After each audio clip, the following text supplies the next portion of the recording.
आज हम पढ़ने जा रहे हैं नंबर सिस्टम। नंबर सिस्टम दो प्रकार के होते हैं। पहला होता है फेस वैल्यू, वास्तविक मान। दूसरा होता है स्थानीय मान। और वास्तविक मान यह होता है, उसका हम एग्जाम्पल समझते हैं। चलो देखते हैं एग्जाम्पल में क्या क्या दिया है। 39654 में 6 का वास्तविक मान होता है 6। इसमें जो वैल्यू दिया रहता है वह इसका वास्तविक मान होता है। तो हम चलते हैं स्थानीय मान पे। स्थानीय मान वह होता है, जैसे कि हम एग्जाम्पल समझते हैं। जैसे कि होता है 36789 में 7 का स्थानीय मान होता है जितना हम, जैसे इसमें 7 दिया है, 7 के बाद जितने भी वैल्यू होंगे, जैसे कि इसमें दिया है 8 9 5, तो 3 वैल्यू दिया है, तो हम 7 के बाद 3 जीरो लगा देंगे, वह इसका स्थानीय मान हो जाएगा। चलो हम एग्जाम्पल से समझते हैं कि किसी वैल्यू का वास्तविक मान क्या होता है। चलो इसमें वैल्यू दिया हुआ है 5489 का वास्तविक मान क्या होगा, इसका आंसर हम निकालते हैं। इसमें आंसर निकालते हैं। इसका 5489 का प्रत्येक का वास्तविक मान होता है 5 का वास्तविक मान होता है 5, 4 का वास्तविक मान होता है 4, 8 का वास्तविक मान 8 होता है और 9 का वास्तविक मान 9 होता है। यही इसका आंसर है। हम स्थानीय मान को एग्जाम्पल से समझते हैं। जैसे कि एग्जाम्पल दिया हुआ है 48906 में सबसे अधिक स्थानीय मान किसका है। तो चलो हम निकालते हैं इसका आंसर। चलो हम दिए हुए संख्या का स्थानीय मान निकालते हैं। जैसे कि इसमें 4 का स्थानीय मान निकालना है, तो हम 4 के पीछे कितने अंक दिए गए हैं। जैसे कि इसमें 4 के पीछे 4 अंक दिए हुए हैं, जो 4 के पीछे 4 जीरो लगा देंगे। चलो हम 8 का स्थानीय मान निकालते हैं। 8 के पीछे 3 अंक दिए हुए हैं, तो 3 जीरो लगाएंगे, तो इसका 8 के पीछे 3 जीरो लगा दिए, 8000 इसका स्थानीय मान हो जाएगा। अब 9 के पीछे 9 का स्थानीय मान निकालेंगे, तो 9 के पीछे 2 अंक दिए हुए हैं, तो 9 जीरो जीरो लगा देंगे, 9 के 900 हो जाएगा। और 0 का स्थानीय मान 0 ही होता है, वो तो पता है। और 6 के पीछे कोई अंक नहीं दिया हुआ है, तो सिर्फ बस 6 ही लिख देंगे। धन्यवाद। चलो हम आज आरोही और अवरोही क्रम के बारे में समझते हैं। आरोही क्रम वह होता है जिसमें हम किसी संख्या को बढ़ते हुए क्रम में व्यवस्थित करते हैं। जैसे कि एग्जाम्पल समझते हैं। इसमें 4 छोटा है, उससे बड़ा 5 है, उससे बड़ा 6 है, उससे बड़ा 7 है, उससे बड़ा 8 है। और दूसरा होता है अवरोही क्रम। अवरोही क्रम वह होता है या घटते क्रम में किसी संख्या को जमाते हैं।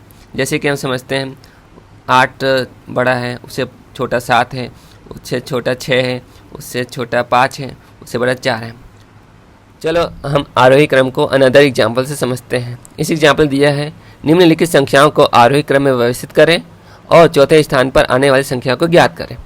तो चलो हम इसे सॉल्व करते हैं। आरोही क्रम में क्या होता है, सबसे छोटा पहले आता है। सबसे छोटा इसमें है 7 6 5, इसमें सबसे छोटा 7 से 5 है। उसके बाद है 8 8 0, उसके बाद है 8 8 9, उसके बाद है 9 8 8, उसके बाद है 9 8 9। अब क्वेश्चन में दिया हुआ है चौथा स्थान ज्ञात करना। चौथा स्थान इसमें कौन सा है, 1 2 3 4, तो इसमें चौथा स्थान पे है 9 8 8। ये इसका आंसर है। अब हम अवरोही क्रम को अनदर एग्जाम्पल से समझते हैं। तो एग्जाम्पल दिया है निम्नलिखित संख्याओं को अवरोही क्रम में व्यवस्थित करें व तीसरे स्थान पर आने वाली संख्याओं को ज्ञात करें। तो चलिए हम इसका आंसर निकालते हैं। इसका आंसर है, सबसे पहले हम अवरोही क्रम में क्या होता है, सबसे बड़ा होता है। में सबसे बड़ा कौन है, तो इसमें सबसे बड़ा ये है 8 6 5 7। उसके बाद है 8 5 7 6, उसके बाद है 7 8 6 5, उसके बाद है 7 6 5 8। इसमें दिया है तीसरा स्थान ज्ञात कीजिए। तीसरा कौन है, 1 2 3 4, तीसरा है ये, तीसरा ये है, तो इसका आंसर आएगा 7 8 6 5, इसका आंसर है। चलो हम आरोही क्रम को दूसरे एग्जाम्पल से समझते हैं। तो इस एग्जाम्पल दिया गया है निम्नलिखित संख्याओं को आरोही क्रम में व्यवस्थित करने के पश्चात चौथी और दूसरी संख्याओं का अंतर ज्ञात करें। तो चलिए हम इन संख्याओं को आरोही क्रम में व्यवस्थित करते हैं। आरोही क्रम में व्यवस्थित करते हैं। सबसे पहला है, इसमें सबसे छोटा पहले आता है। सबसे छोटा कौन सा है, 4 4 8। उसके बाद सबसे छोटा कौन सा है, इसमें है 4 8 4। और उसके बाद है 6 4 0, उसके बाद है 6 6 4, उसके बाद है 7 9 6, उसके बाद है 8 4 8। तो हम व्यवस्थित कर चुके हैं। अब क्वेश्चन में दिया हुआ है चौथी और दूसरी संख्याओं का अंतर ज्ञात करें। इसमें चौथा कौन सा है, तो चलो पहले देख लेते हैं। 1 2 3 4 5 6।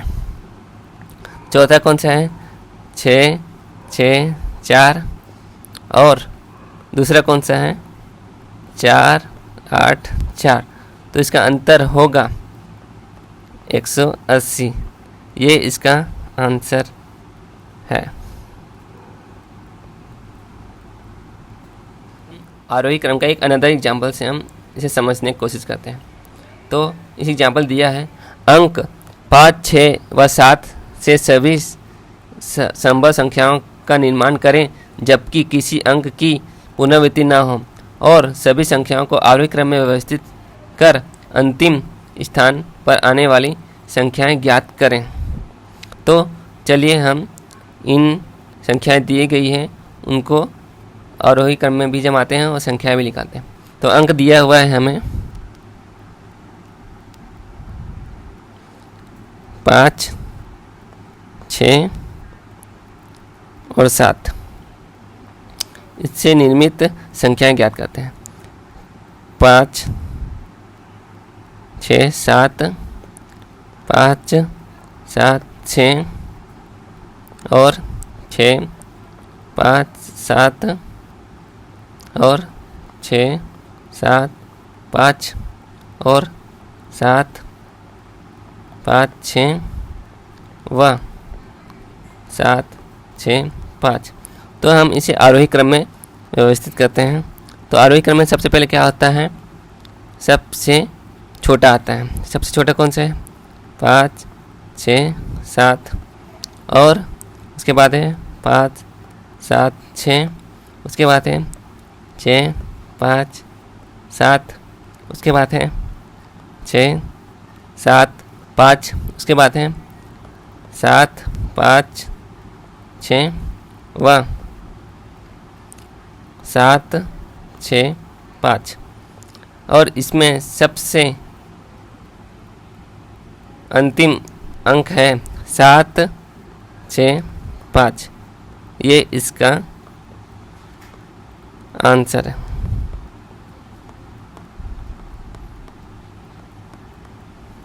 आपको एक होमवर्क दिया जा रहा है। इस होमवर्क को आप अपने मन से बनाइएगा और इसका आंसर आ जाए तो हमें इसे कमेंट सेक्शन में बताइएगा। और यह वीडियो अच्छा लगा तो लाइक कीजिएगा, शेयर कीजिएगा और सब्सक्राइब कीजिएगा। धन्यवाद।